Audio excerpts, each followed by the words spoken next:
사도신경으로 신앙을 고백함으로써 주일 오후 예배 하나님 앞에 올려드리도록 하겠습니다. 전능하사 천지를 만드신 하나님 아버지를 내가 믿사오며 그 외아들 우리 주 예수 그리스도를 믿사오니 이는 성령으로 잉태하사 동정녀 마리아에게 나시고 본디오 빌라도에게 고난을 받으사 십자가에 못 박혀 죽으시고 장사한 지 사흘 만에 죽은 자 가운데서 다시 살아나시며 하늘에 오르사 전능하신 하나님 우편에 앉아 계시다가 저리로서 산자와 죽은 자를 심판하러 오시리라.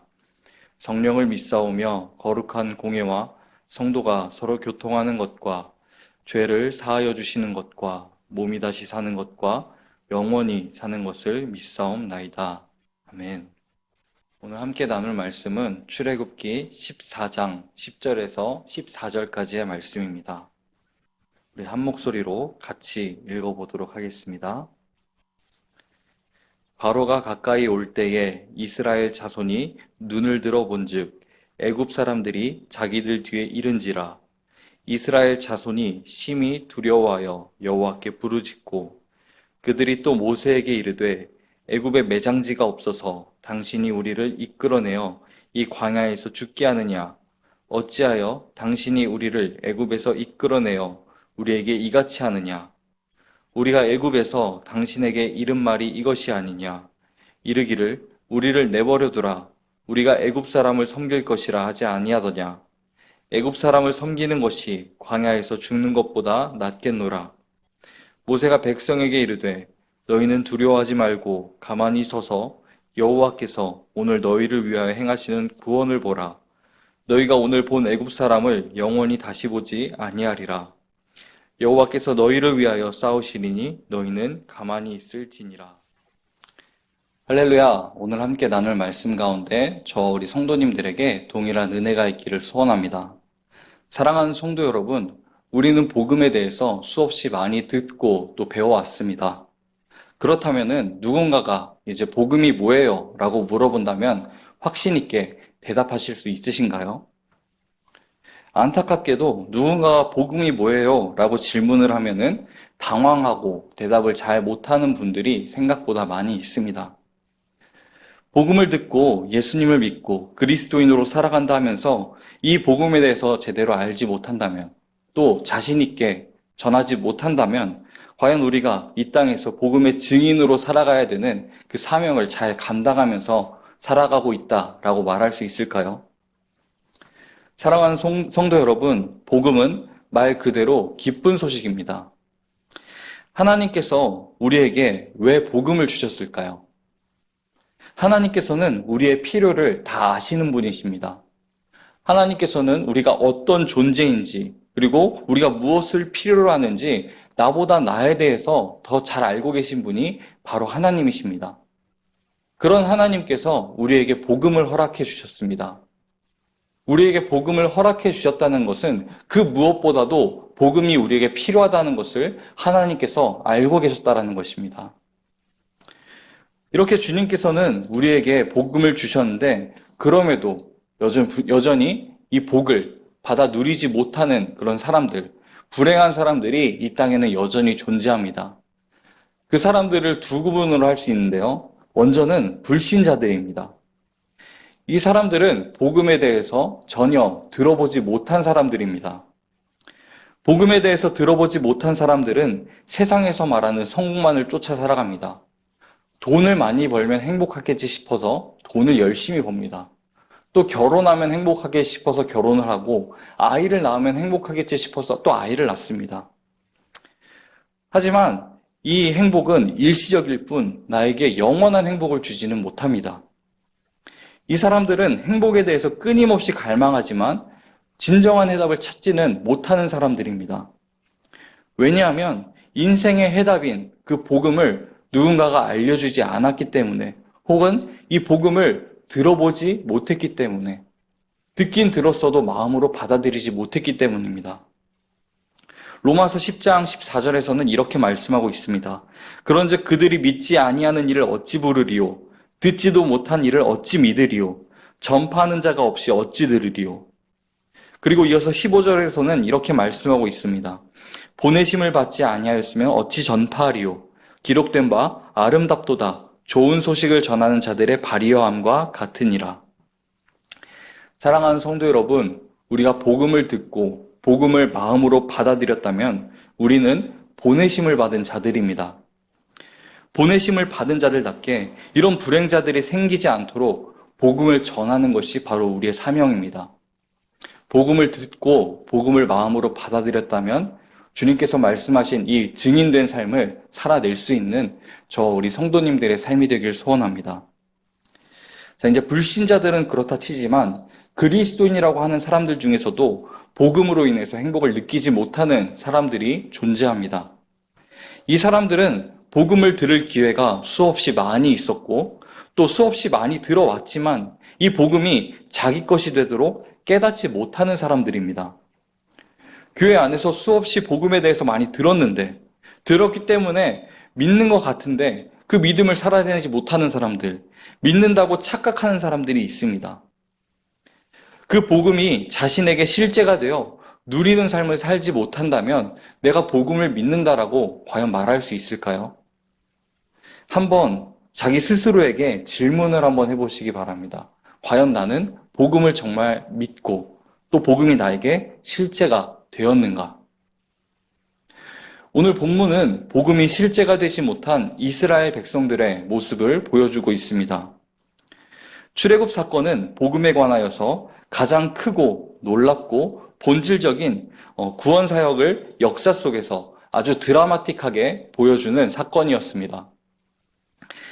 하나님께서는 애굽에 10가지 재앙을 내려서 400여 년간 이스라엘을 포로로 붙잡고 그들의 주인 노릇을 하며 절대 권력을 휘두르던 그 바로의 권세를 그대로 무너뜨리시고 하나님의 권능과 살아계심, 오직 하나님만이 절대 신이시며 유일신이라는 것을 나타낸 사건입니다.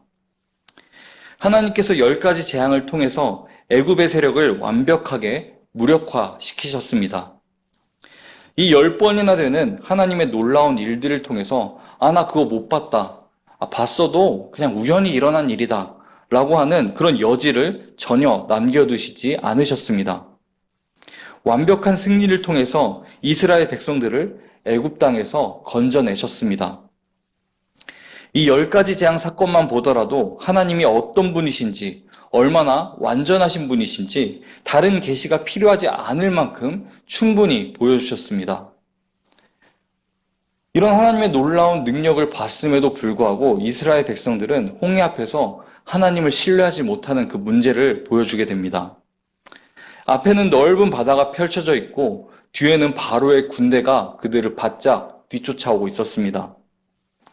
이런 다급한 상황에서 이스라엘 백성들이 하나님께서 애굽에 내리신 10가지 재앙을 우리가 다 봤습니다. 아무리 바로의 군대가 열심히 쫓아오더라도 우리가 주님이 행하신 일을 다 보았으니 우리 안에는 두려움이 없습니다. 주님이 지금도 인도하실 것입니다. 주님이면 충분합니다. 이런 믿음의 고백을 했다면 얼마나 좋았을까요? 두려운 실제 상황이 닥치자, 실제로 내 생명에 위협이 되는 그 상황이 지금 내 눈앞에 펼쳐지자 그들의 믿음은 오간데 없어지고 이스라엘 백성들은 이렇게 고백하기 시작합니다. 봐라 모세, 애굽에 매장할 곳이 없어서 우리를 이곳에 다 죽게 하려는 것이냐? 애굽에 있을 때 우리를 그냥 내버려두라고 하지 않았냐? 차라리 애굽에서 노예로 있던 것이 이 광야에서 죽는 것보다 낫다라고 고백을 하고 있습니다. 믿음이 필요한 실제 상황에서 이스라엘 백성들의 믿음의 실체가 드러난 것입니다. 이스라엘 백성들의 믿음은 두려움 앞에서 완전히 무너지게 되었습니다. 이스라엘 백성들이 애굽에서 노예 생활을 한 지 400여 년이 되었습니다. 이스라엘 백성들에게 400년이란 시간은 너무나도 긴 시간이었습니다. 믿음의 조상들로부터 들은 그 아브라함의 이야기, 야곱의 이야기, 이삭의 이야기는 그들에게 그저 지식적인 동의만 될 뿐 내 삶 속에 적용할 수 없는 그런 현실이 아니었습니다.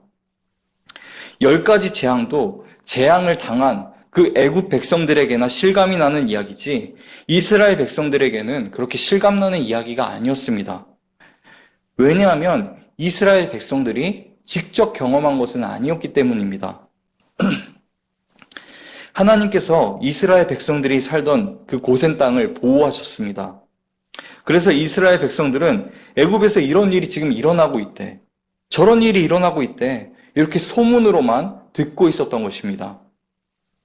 이렇게 듣기만 한 이스라엘 백성들에게는 지식적으로는 동의가 될 수는 있지만 마음 깊이 믿음으로는 다가오지 못했던 것입니다. 예수님께서 날 너무나 사랑하신대, 예수님께서 날 위해 십자가에 못 박혀 죽으셨대, 아직도 죄 가운데 빠져있는 나를 여전히 사랑하신대. 사랑하는 성도 여러분, 이 엄청난 복음이 그냥 지식적으로 매주 교회 나오면 듣는 익숙한 이야기가 되어버려서 복음의 감격도 없이, 또 주님의 그 사랑의 눈물 한 방울 흘리지 않으면서 예배의 자리에 그냥 앉아있지는 않은지 우리는 생각해 보아야 합니다. 예전에도 그랬지만 요즘 세상이 많이 어지럽고 혼탁합니다. 또 힘들다고 합니다. 사랑하는 성도 여러분, 세상에서 얼마나 어려운 일을 지금 겪고 계신가요? 얼마나 힘들고 고통스러운 일들을 겪고 계신가요? 좌절하고 쓰러져서 도저히 일어날 힘이 없을 그때 지금 주님을 의지하고 계신가요? 주님을 찾지 않고 어떻게 하지 하면서 이성을 앞세워서 세상 사람들과 똑같이 고민하고 똑같이 행동하고 있지는 않는지 우리는 생각해 보아야 합니다. 오늘 본문의 이스라엘 백성들처럼 하나님보다도 내 이성이 앞서고 있지는 않는지 우리는 점검해 보아야 합니다. 모세는 이렇게 두려워하는 이스라엘 백성들에게 자신의 이성을 앞세운 이 백성들에게 외치기 시작했습니다. 여러분, 두려워하지 마세요. 가만히 서서 우리 하나님께서 하실 일을 바라보세요. 지금까지 하나님이 인도해 주셨잖아요. 우리를 위해서 행하실 그 하나님의 놀라운 일들을 우리 다시 한번 바라봅시다. 이 믿음의 고백 앞에서 홍해가 갈라지는 놀라운 일을 이스라엘 백성들은 경험하게 되었고, 하나님의 놀라운 구원을 듣는 것으로 끝나는 것이 아니라 실제로 겪게 되었습니다. 사랑하는 성도 여러분, 하나님의 놀라운 구원의 역사는 지금 우리에게도 실제가 되고 있습니다. 복음은 여전히 우리에게 실제가 됩니다. 이 복음을 지식적 동의에서 끝내는 것이 아니라 나에게 실제가 되어서 죄에 대한 두려움, 현실에 대한 두려움, 또 미래에 대한 두려움, 내 내면의 두려움, 이 두려움을 이겨내는 우리 성도님들이 되시길 바랍니다. 그래서 이 복음을 마음껏 누리면서 주님 안에서 진정한 자유를 경험하고 또 나에게 실제가 된 복음을 전할 수 있는 증인이 될 수 있기를 예수님의 이름으로 축복합니다. 말씀을 정리하도록 하겠습니다. 찬송가 370장 주 안에 있는 나에게, 이 찬송 가사에 오늘 말씀에 대한 고백이 잘 담겨져 있습니다. 주 안에 있는 나에게 딴 근심 있으랴, 십자가 밑에 나아가 내 짐을 풀었네. 그 두려움이 변하여 내 기도 되었고 전날의 한숨 변하여 내 노래 되었네. 정말 우리가 십자가 앞으로, 주님 앞으로 더 가까이 나아가서 주님, 저 주님과 늘 함께하니 다른 근심 걱정 없습니다. 주님, 나에게 여전히 지금도 두려움이 있는 것 같지만 주님과 함께함으로써 이 두려움이 변하여 내 기도가 되게 하시고 나의 근심과 걱정이 변하여서 주님을 찬양하게 하여 주시옵소서. 내 앞길 멀고 험해도 나 주님만 따라가겠습니다. 왜냐하면 주님께서 말씀하셨기 때문입니다. 너희는 두려워하지 말고 내가 너희를 위하여 행하는 구원을 보라.